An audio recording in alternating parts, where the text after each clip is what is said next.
Most of people here in the States, every time I greet them, every time I talk to them, Peter, you have a lot of smile, a big smile on your face. How is that possible?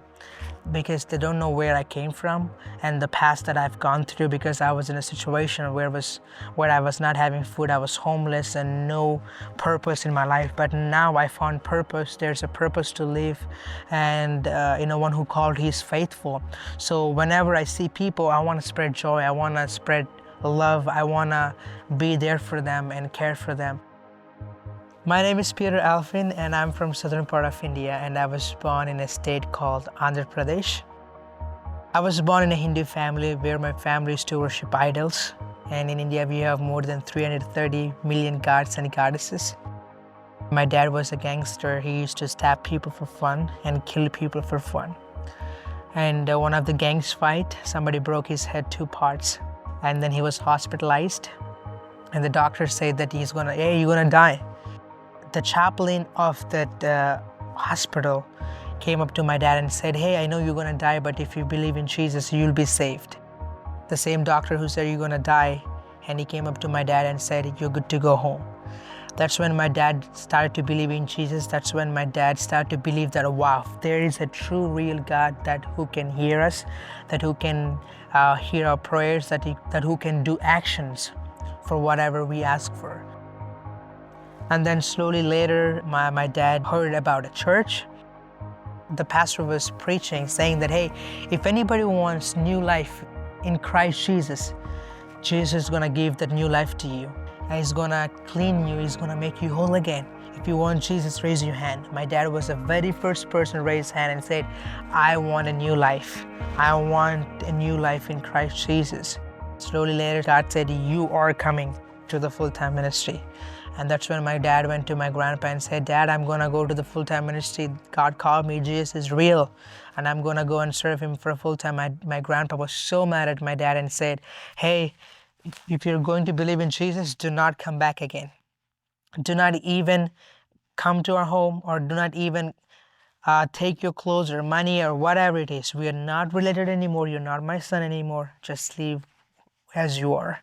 And then we left that place, and after a few months later, my dad got a leukemia, blood cancer. If you don't pay rent, what they do, they will kick you out, right? And they kicked us out, and no food, no place to stay, no food to eat, no clothes to wear, no shoes to wear. We were homeless for literally 4.5 years.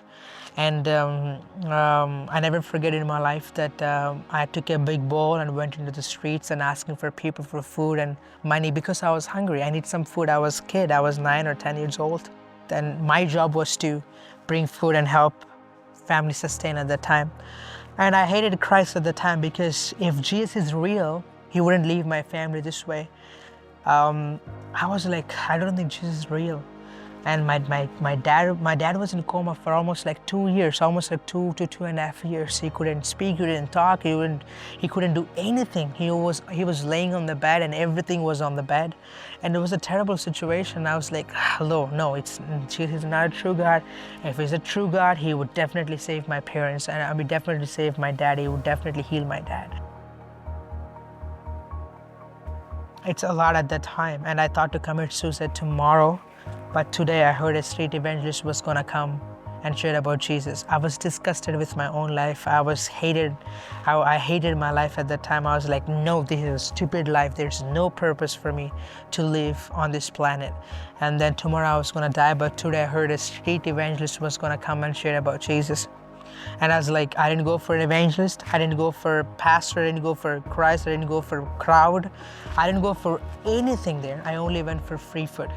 And in India, in order to get free food, those kind of places, those kind of events, what you have to do is that you have to sit the whole service. And in order to get that kind of food, you have to sit the whole service. Worship was over, preaching was over, offering was over, and then final prayer, and then you get the food. And then that's when Jesus touched my life. I came back home and I told my mom and my brother, and then at the time my dad was still in a coma. And after like a few days later, my dad got healed completely. We were asking, Lord, what are you going to do? We are still begging. We are still under the bridge. No water, no food, no shelter. What are you going to do? And God said, just wait and see. And then a pastor, the few weeks or like few days later, a pastor was traveling on the bridge. And then God told him to come down and to bless our ministries. We were not knowing who he was. And he came down and he wrote $17,000 to our ministry. So he took out a checkbook and he wrote $17,000 to our ministry. We were shocked. We were like, who is this dude? Who is this person? And then that's when God started to bless us. I strongly believe that God does not call qualified, but he qualifies the called. So I can see that in our lives, we are the true testament, we are the true witness. We are the true witness of what God can do in a human life.